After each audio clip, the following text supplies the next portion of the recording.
The Owl House finale is eventually upon us, and I am incredibly excited and obviously conflicted. This ending is completely premature, but I will be grateful that we have anything at all.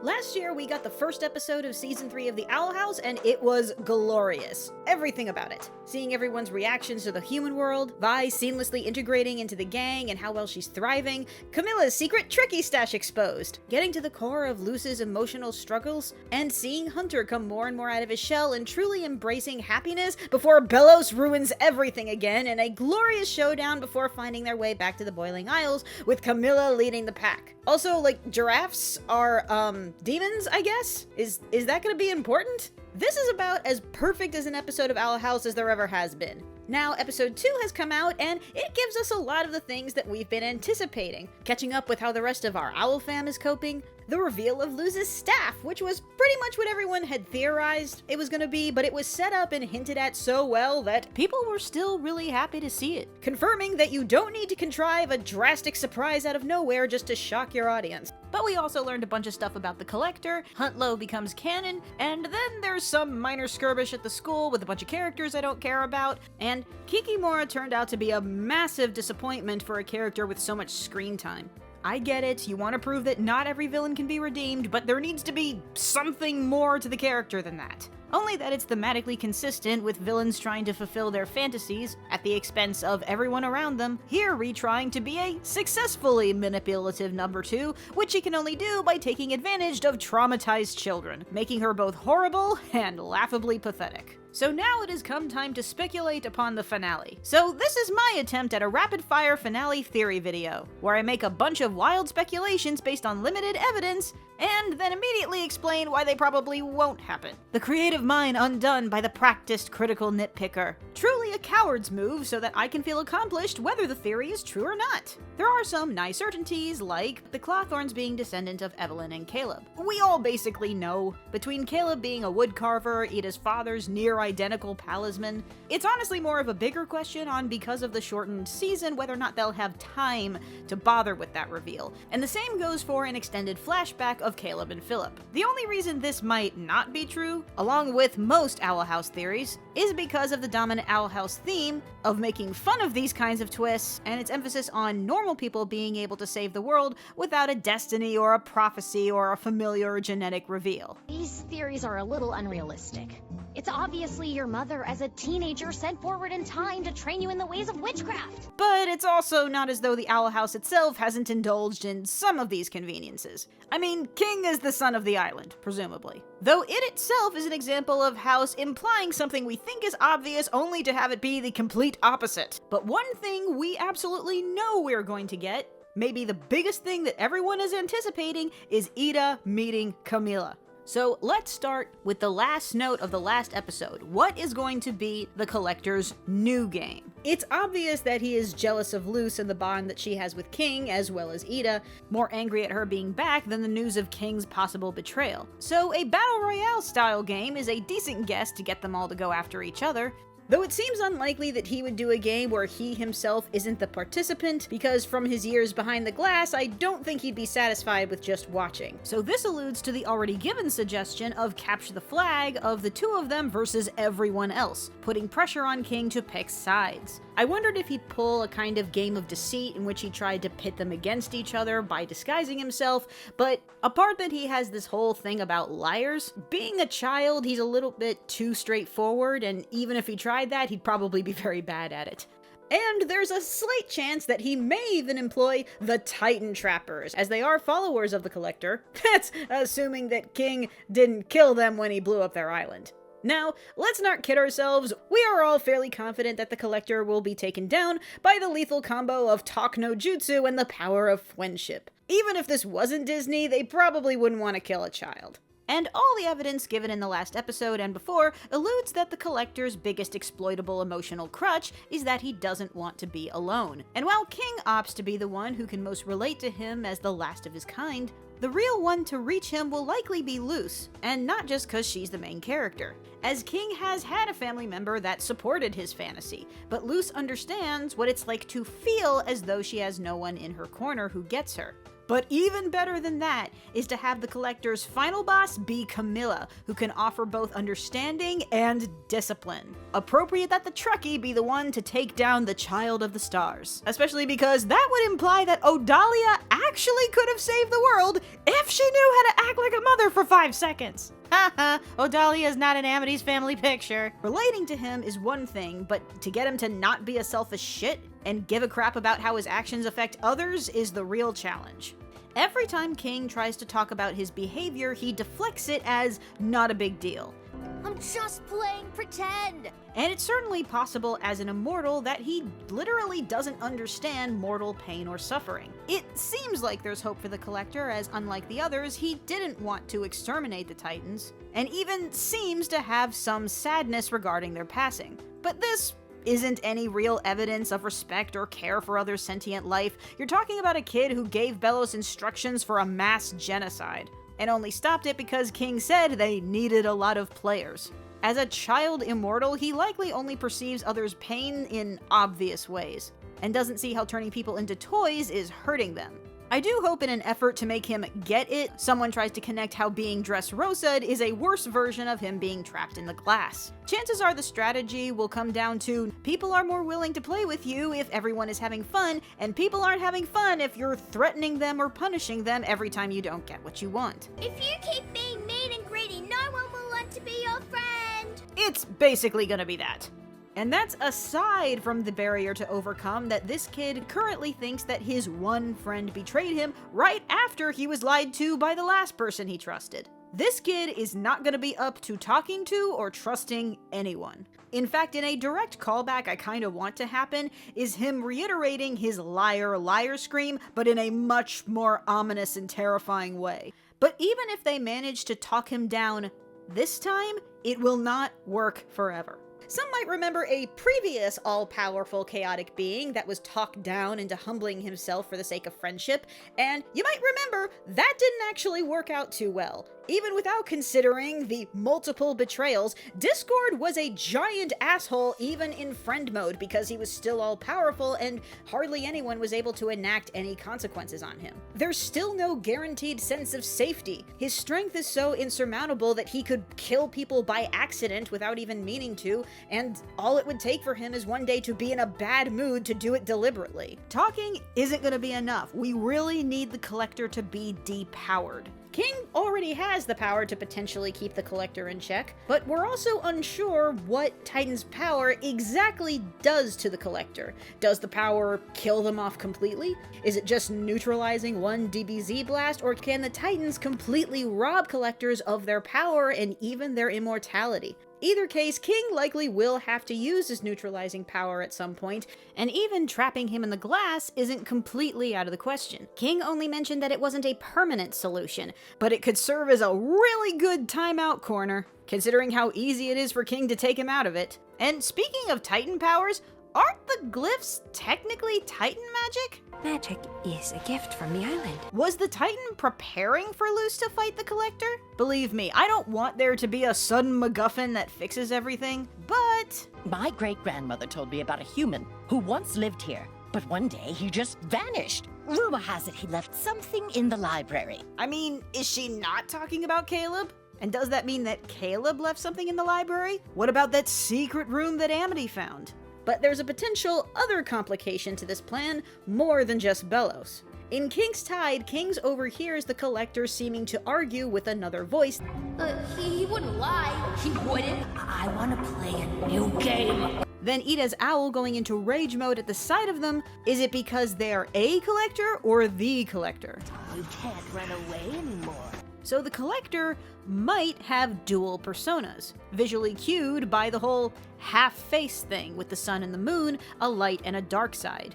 A Yami no persona, if you will. And then in Ida's dream, the face is completely eclipsed by the moon or the dark side. This could have manifested during his centuries of solitude just to give him someone else to talk to. Maybe it's even part of the reason why he's afraid to be alone, because then the voice comes back. This doesn't change the end goal, but it would give the writer's license to elevate the Collector to almost murderous levels while technically still keeping him sympathetic. Because it wasn't him, it was the other guy. Though, I don't think that would be a very good lesson. but I'll admit that if this was really the case, we'd likely see the face visually shifting back and forth between the light and the dark personas. This does, however, loosely tie into another fan theory that Luce will become the Collector via time pool or merge with the Collector, on the initial basis that Luce and the Collector kinda look alike. Do they?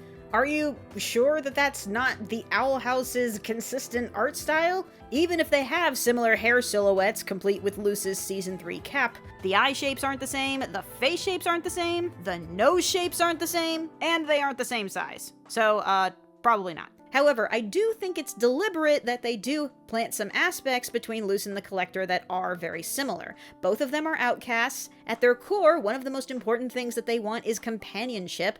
They both came into this world hoping to reenact a pre-existing narrative in specifically the way that they wanted it to, and rejected those who rebuffed their desires. I even noted the similar shape of Azora's crown and the archives. These are more likely symbolic connections as symbols for both of their fantasy worlds. So if there is anything to the Collector theory, Luce might at least offer to trade places, if that indeed is how it works. The Collector would be human, but at least he wouldn't be alone. Yet this would be another similarity to the Amphibia finale. And while she might make the offer, I certainly hope that Camilla shows up and scolds her, going, "Mija, you've come a long way, but you are not mature enough to be God." The ideal end result is that there would be no collectors. I mean, what good do the collectors even really do for this universe? They just collect things for their own sake, really, and then what do they do with them? Are they just like the ultimate niche hobbyist? A similar theory that I think is much more likely is that Luce, coming back to the Boiling Isles dressed the way that she is Azora, or the inspiration for the Azora books, which will be written by Tanella Noza, as we know that the author pictures have been altered. Which, if we're unlocking theories that involve time pools, that could be limitless. I can see some characters willing to embark on a time adventure, which would admittedly give us opportunities to see more flashbacks, but I'm pretty sure that Luce is never going near a time pool ever again. And if not that, come on, you know Lumity is gonna call their daughter Azora. She looks exactly like Luce with green hair. Now, an incredibly cringy prospect, suggesting that Caleb's betrayal wasn't just about getting a hot witch girlfriend, but that Philip wanted the hot witch girlfriend and Caleb got her first. I know, that seems an extra level of incel that Philip doesn't need on top of everything else to be as horrible as he is. Most of the things I'm talking about in this video I don't actually expect to be canon, but I do have a slight reason to believe why this one might be. He's got the hots for you, doesn't he?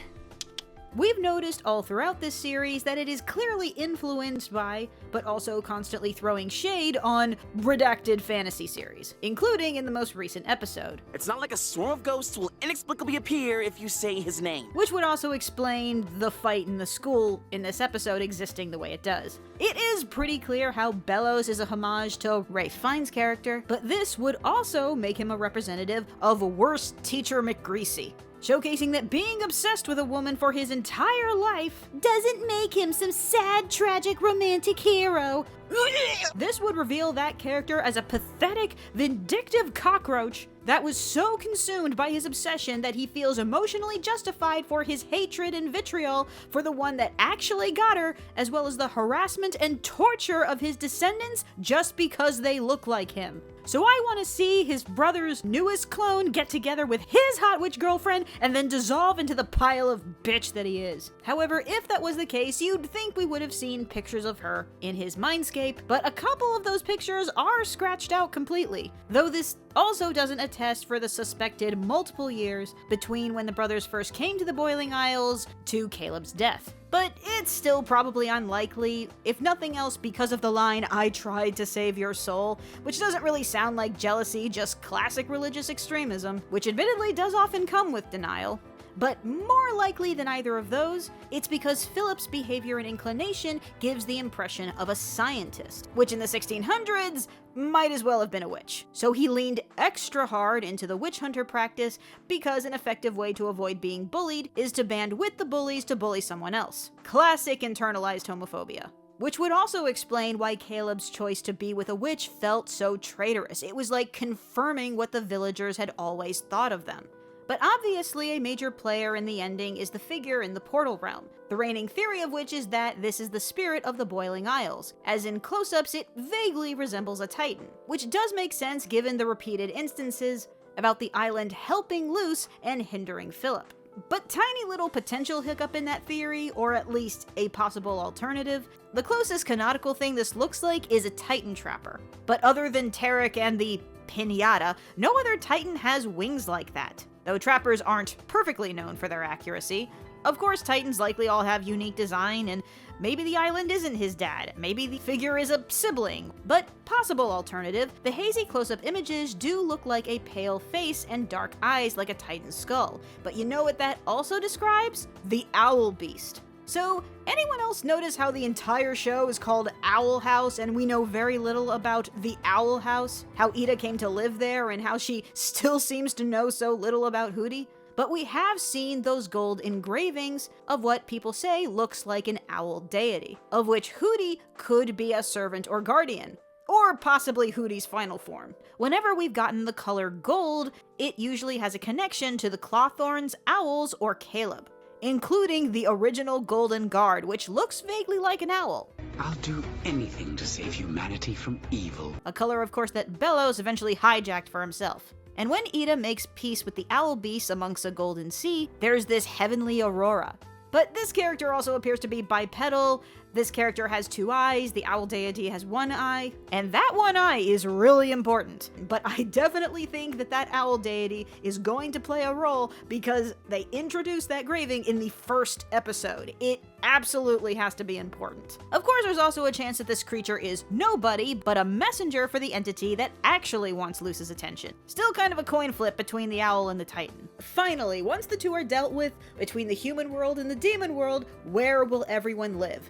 Now, what flips this from the Amphibia finale is that closing the portal seemed obvious because of Andreas's invasion. But for the Boiling Isles, it was a human going there that messed up their world. Rooting for the portals in Owl House to stay open because it was just that one guy seems a little hypocritical. The difference between the two is the logistics, despite the fact that they technically take place in the same universe, but there's multiple universes, so whatever. By the way, having an Anne cameo in the finale is an absolute must. There really isn't any dimensional travel without the Calamity Box, but Titan's blood just existing was causing leaking between the worlds basically since the beginning. So as long as King is still alive, it is always going to be possible. So the most conventional ending, as it were, is probably that Luce goes back to the human world until she graduates high school and then she can decide where she wants to live. For a slightly more extreme possibility, there's the chance that the Collector's game will completely destroy the Boiling Isles. Even some people thinking that the Titan will eventually come to life, either via the spirit in the in-between or Bellows' possession. I don't think it's Bellows.